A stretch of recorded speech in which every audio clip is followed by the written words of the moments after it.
उलझनों से डरे नहीं, कोशिश करें बेहिसाब, इसी का नाम है जिंदगी, चलते रहिए जनाब। तो डियर स्टूडेंट, आज की इस वीडियो में जो हम न्यूमेरिकल को सोल्व करने वाले हैं वो आपके बोर्ड एग्जाम में 2008 में ऑब्जेक्टिव क्वेश्चन में बोले तो बहुविकल्पीय प्रश्न में पूछा जा चुका है। तो चलिए फिर सोल्व करते हैं आज का अपना ये न्यूमेरिकल। चलिए अब हम इसका करते हैं बेटा सॉल्यूशन, बोले तो हल। दो प्लेट है, एक प्लेट हमारी ये, एक प्लेट हमारी ये। मैंने इसे कह दिया ये हमारी प्लेट 1 है और ये हमारी प्लेट 2 है। चलो, पृथ्वी एक पर क्षेत्रफल ए है, इस पर भी क्षेत्रफल ए है और इसका भी क्षेत्रफल क्या है, ए है। इसका भी जो क्षेत्रफल है वो क्या है, ए है, और इसका भी क्षेत्रफल है वो क्या है, ए है। चलो, दूरी डी पर एक दूसरे के समांतर रखी है, दूरी डी है और वो एक दूसरे से क्या है, समांतर पर रखी है। उन पर क्रमशः प्लस क्यू तथा माइनस क्यू आवेश है। भाई इस पर हमारी प्लस क्यू चार्ज होगा और इस पर हमारा क्या होगा, माइनस क्यू चार्ज होगा। सही आवेश है। प्लेटों के बीच के स्थान में वैद्युत क्षेत्र क्या होगा। अब प्लेटों के बीच का स्थान मैंने मान लिया ये है और मैंने इसे नाम दे दिया पी। तो अब इस बिंदु पी पर वैद्युत क्षेत्र क्या होगा ये हमें बताना है। सही है, सवाल में बने रहिए, अभी इसमें बहुत कुछ मुझे बताना है आपको, समझ रहे हो, बहुत कुछ बताना है। चलिए अब हम सवाल को अपने शुरू कर रहे हैं। डायग्राम समझ में आया, जो बात उसने कही है मैंने इसमें बना दी है और जैसे जैसे हमें जरूरत पड़ेगी अभी हम इसमें और बातें भी जोड़ेंगे, तो इसलिए वीडियो को लास्ट तक देखें। चलिए, पहली प्लेट के कारण वैद्युत क्षेत्र की तीव्रता भाई क्या होगी, E बराबर सिग्मा अपॉन 2 एप्सिलॉन नॉट, ये होगी। बोलिए अब दूसरी प्लेट के कारण क्या होगी सर बेटा ये होगी E इज इक्वल टू, बोलिए इतनी बात समझ में आई। अच्छा, नाम देना चाहे नाम दे दो भैया, ये हमारी प्लेट 1 और ये हमारी प्लेट 2 के कारण। बताओ इतनी बात समझ में आ गई।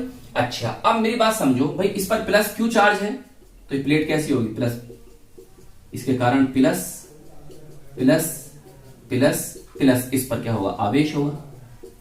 बोलिए ये नेगेटिव है तो इस पर क्या होगा, नेगेटिव चार्ज होगा।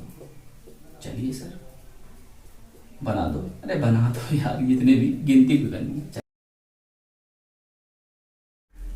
चलिए अब वैद्युत क्षेत्र की दिशा की बात कर लेते हैं। ये आपकी प्लेट 1 है, इसके लिए हमने क्या माना सर, हमने इसके लिए E1 को माना था, इसके लिए क्या माना, E2 माना। तो वैद्युत क्षेत्र की दिशा जो होगी वो धन आवेश से निकलता है तो इधर की ओर होगी और ऋण आवेश की तरफ आता है तो इसकी दिशा भी इधर को होगी। धन आवेश से निकलता है और ऋण आवेश की तरफ आता है तो दोनों की दिशा कैसी है बेटा, एक ही डायरेक्शन में है, एक ही दिशा में है, तो दोनों का परिणामी क्या होगा, जुड़ जाएगा।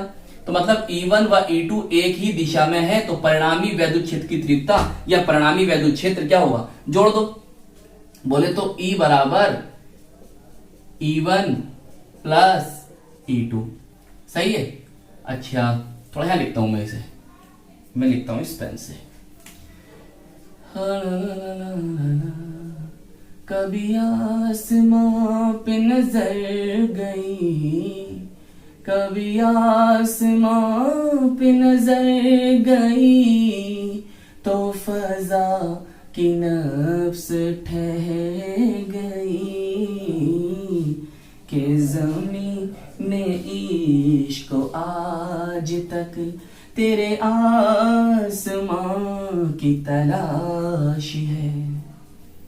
चलिए लिख दें, E1 की वैल्यू लिखो सर क्या है, sigma upon 2 epsilon not plus sigma upon 2 epsilon not. दोनों के हर कैसे समान है तो जोड़ो 2 एप्सिलॉन नॉट, ऊपर सिग्मा प्लस सिग्मा हो जाएगा, सही है।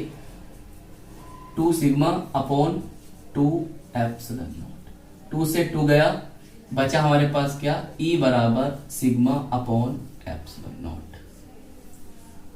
लीजिए ये आ गया वैद्युत क्षेत्र। अब आगे चलें, देखो हमने लिखा किसी आवेशित पृष्ठ पर आवेश का पृष्ठ घनत्व क्या होगा sir, sigma is equal to Q upon A. सही, ये होता नहीं होता है। चलिए लिखिए ब्लैक पेन से और इसे बॉक्स में बंद कर दीजिए। सही। अब सिग्मा उठाकर यहां पर रखिए, तो नया फॉर्मूला क्या बनेगा, लीजिए। अब बताइए कौन सा ऑप्शन आपका ठीक है। इसे यहां रखोगे तो ए क्या आ जाएगा, नीचे आ जाएगा। मतलब आपका जो बनेगा वो कुछ बनेगा इस तरह से, ऐसे। सही है। अब बताओ कौन सा ऑप्शन ठीक है, देखिए संभाल कर।